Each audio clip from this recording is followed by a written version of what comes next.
So I was asking you earlier, like this goes back to the whole logging out, introspecting thing, but I was asking you if you had any inspirations, right? But you said you had career inspirations, as in people whose skills you want to emulate, or Yeah, I people who think you. I think what I meant was that I draw inspiration. Like I have inspiring people, but there are very specific parts of their lives that inspire me. I don't think I look up to like a person or like as a But in role terms model. of You know what I mean? Like I don't think I yeah, but think I don't of. mean role model.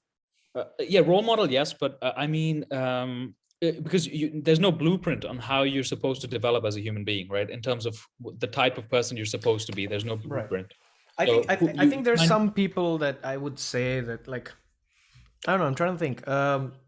Like I like the way people think. I like sometimes the way people process information, right? Like how they would take a piece of information and how they would recite it or what they take from it.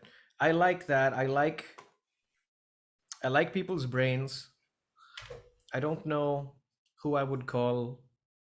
but what I'm getting at is because Mm, we're monkeys, right? We imitate, and that's we grow. We look at people older than us, and we kind of emulate and imitate. I mean, correct. a lot of it is programmed in. A lot of it Mm, is mm, nature, but a lot of it is also nurture, right. and also just imitation. So monkey see, monkey do type of behavior. And Right. then mentors are very important, whether they're actually actively mentoring you or whether you just decide unilaterally that okay, this person is someone I can imitate, whether Correct. consciously or subconsciously. Yeah. And I find myself constantly picking up, like whether it's sports or whether it's art or medicine or whatever I'm into, whatever I kind of immerse into in my life. There's always I need to have something to emulate, not consciously, not like acting exactly how they act, but just seeing why are they thinking the way that they do, why is it appealing to me, and Mm-hmm. how do I become that person for someone else, or how do I develop into that, so and then I consume content of them just to kind of subconsciously how do you call it, by osmosis, kind of get that. And that's the only way to do it. You can't actively imitate it because that's kind of fake, Mm, right? right. You have to immerse yourself in the presence of that, and then you take on that, basically. Right. So but you don't find yourself doing that with people.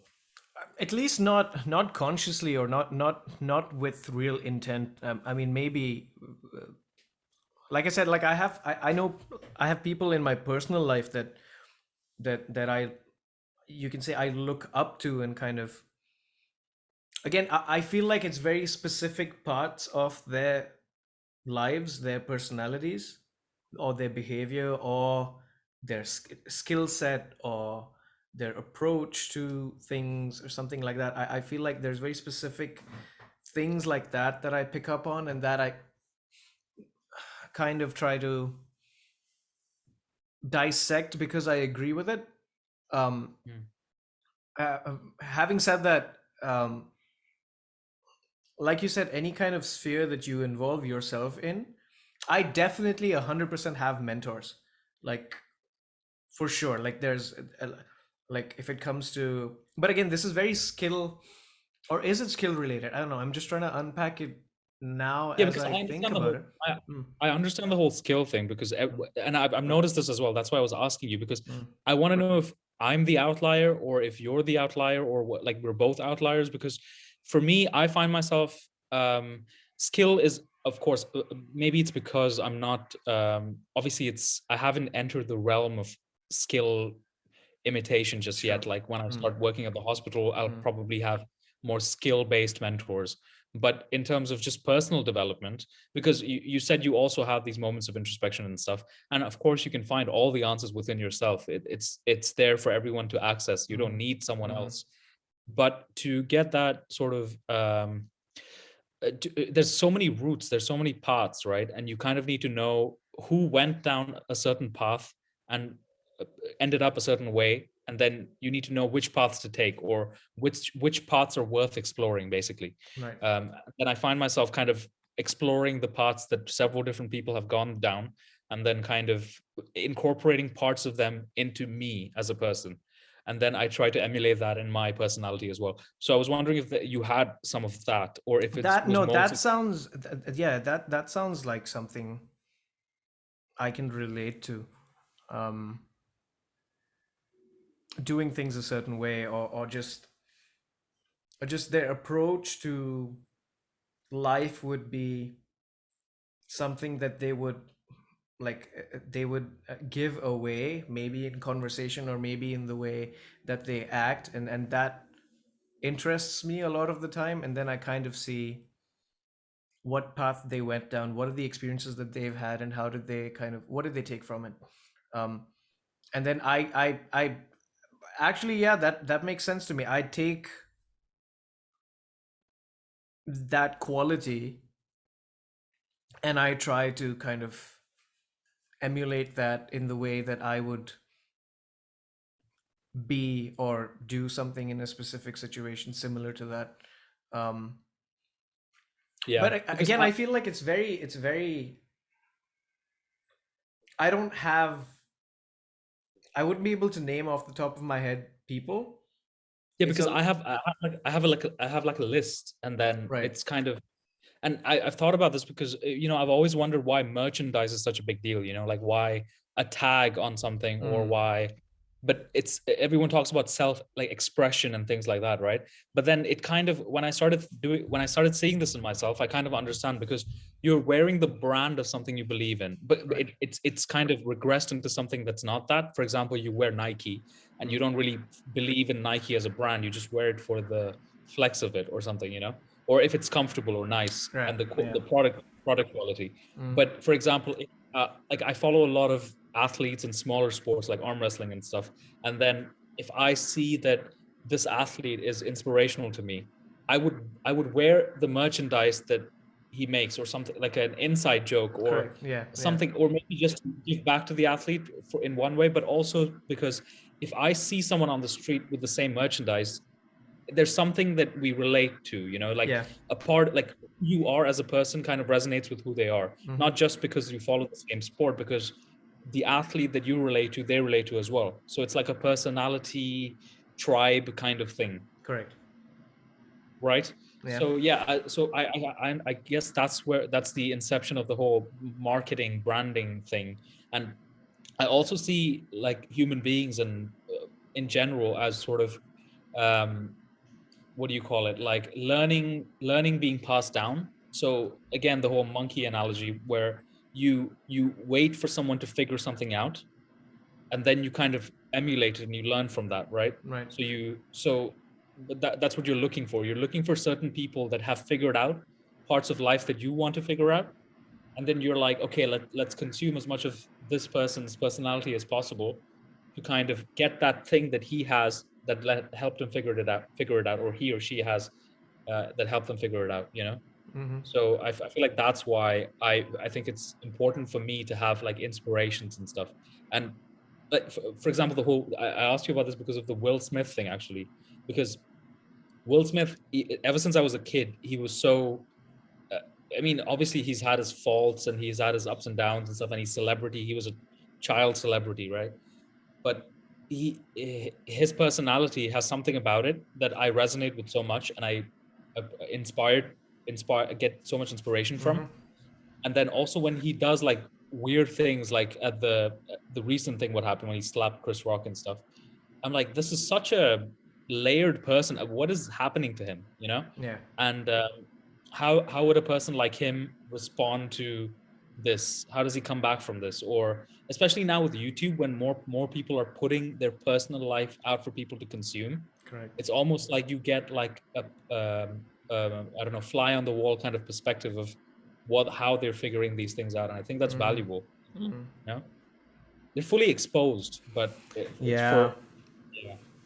Yeah, no, actually, that reminds me of something that happened a couple of years ago, which, I really follow. Obviously, most of the people I follow, most of the things that I'm exposed to is music related. It's musicians or people who are in the field, right? And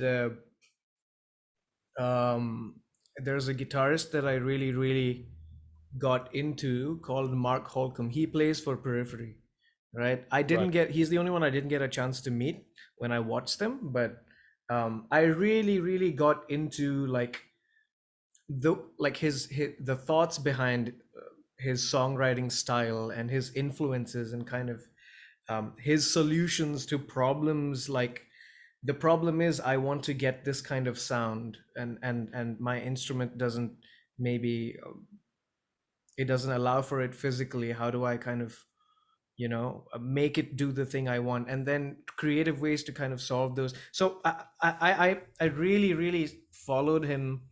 I still follow him a lot, like, and I draw a lot of inspiration from him in terms of songwriting, um, and also just the kind of person he is. Like, he's funny, he's lighthearted, he's kind of the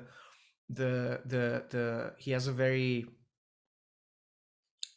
stable personality in this, in like in times of conflict. He's usually the mediator. He's the one who's a little bit more like reserved. He'll take the time to think about things and kind of reason with everybody, and then that kind of thing. And obviously exposure through things like podcasts and guitar clinics on YouTube and stuff, you kind of get a sense of who this person is really, right? I have my guitar is his signature guitar, right? Because so that's Right. the whole merch kind of thing where, like, right, I'm playing a Mark Holcomb signature because I mean, Yeah. the specs are great, but I like the thought behind why this spec is important to an instrument. Ergonomically, it makes sense to me. This is the kind of ethos that I believe in. Um, through I feel 20, I want to say it was 2019, right? There were like jokes online about how he was co-writing some music with another musician that I also followed for a really long time. She's a guitarist in another band. She's very creative, very different kind of progressive style of writing music, and they were doing a lot of videos together of like playthroughs or like conceptually talking about how they approach music and things like that. And then there was a shit posting group on Facebook, right? That Mm. like, and I mean, I don't know how, like, shit posting is so strange. I don't think I fully understand it, but it's so, sometimes it's like it's funny, but it's just like, I don't know. So I don't get the humor sometimes. It's just stupid things that people post, and like it's a meme format, but like, why is this funny? I don't understand, but it gets a big response, whatever, right? This was specific to this band.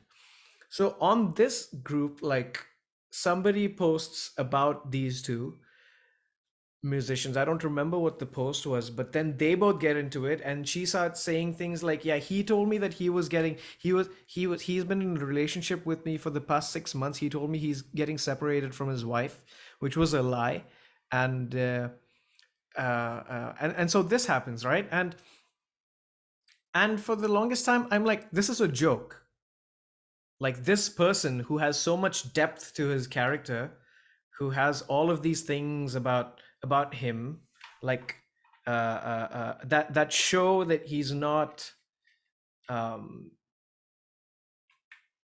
he's not just another celebrity. I mean, he's not really a celebrity even, because it's such a niche kind of, like, he's Yeah. popular within the community, but it's such a small niche. But I just refuse to believe it. I'm like, wait, no, this makes no sense.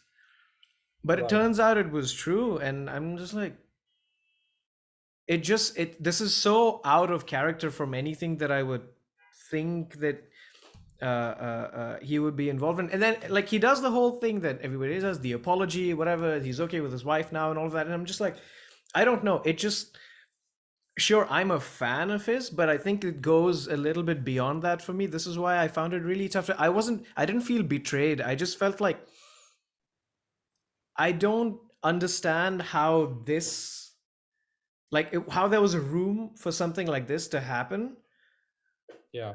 when you, like, given everything else that happens in this person's life. I don't know how there's room for this error or this one um, um, um, thing to happen. So it was very jarring. Yeah.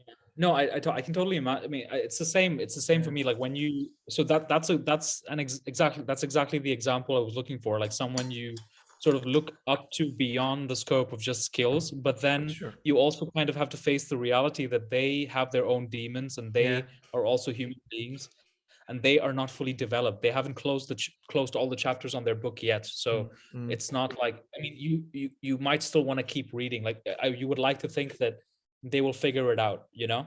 And yeah, then you keep following and then you see how they figure it out. Because I mean, you might get to a point where we all have our demons, right? for And sure. Yeah, yeah. there's there's an ideal that you look up to, you know, the whole concept of God in, I don't know, like philosophies in our, at least our like Eastern philosophies and stuff, is that it's the ideal of perfection. It's Right. what you strive towards. And then you kind of end up somewhere there. Maybe you don't get to it, but you end up somewhere there. Mm, The whole idea of, like, you know, integrity and honor and all this stuff, I mean, you could argue that they're maybe made up to some extent, but there's something fundamental about them that you know is right. And then when people act against it, then you kind of have to, you have a distaste, yeah. you have like this bad taste in your mouth about them now, and then you don't know what to do with that, right? But then you have to kind of also say that they are human beings as well, and then they have to figure it out. You don't know all the, you don't know, you don't know the story. Also, Yeah. especially these people that are famous young, I can't Yeah. imagine, dude. I mean, and people are so hard on them. Of course, they do. Sometimes they do horrible things, especially when it comes to drugs and stuff. Mm, But they're victims. I feel like, you know, because I mm. can you imagine being like, if you just made it big when you were 12, 13 years old, and then you had the, God. you can do whatever you want. You had millions and millions when you were so young, and you've never known anything other than that. And then how do you develop? How do you do introspect and develop? And who? At a developmental, yeah, at that like such a, it's such a delicate developmental phase where you introduce something like fame and unlimited money. It's, yeah, it's chaos. But when it comes to music, especially, and Mm, also maybe even sports, maybe fighting and stuff, I could maybe relate in some extent, like mm, because I consume that content. And but music, notoriously, people tend to have this dichotomy, right? They have this public face and they have this private phase, and yeah. often when the private sphere gets revealed, it's a whole thing, and then it's always worse than you could ever imagine, and you're Mm, like, mm, so what is this? Like, how is someone capable of such, I don't know, personal evil, or how is someone who's subjected to or dabbling with such personal evil able to create such musical good, or some, you know, a product that's so pristine? And then how do you manage that? How do you like tackle that? How do you I don't separate the know. person It's from the separate art? the art from the artist, right? Like that's what it's really tough because something like music is very personal to a lot of people. It certainly is to me. It's a very emotional experience to be exposed to music. It's a very, very, very personal. And even though you may not ever really understand what the intention was or what the inspiration was behind the piece of music, like maybe it means something else to you than it meant to the artist, unless the artist comes out and explicitly says that this was the inspiration and this is what I kind of thought, right? So everybody, I think, has such a deep connection to this, and then they find out that this guy like was used to deal drugs in his like teens, or he was racist, he said this one racist thing.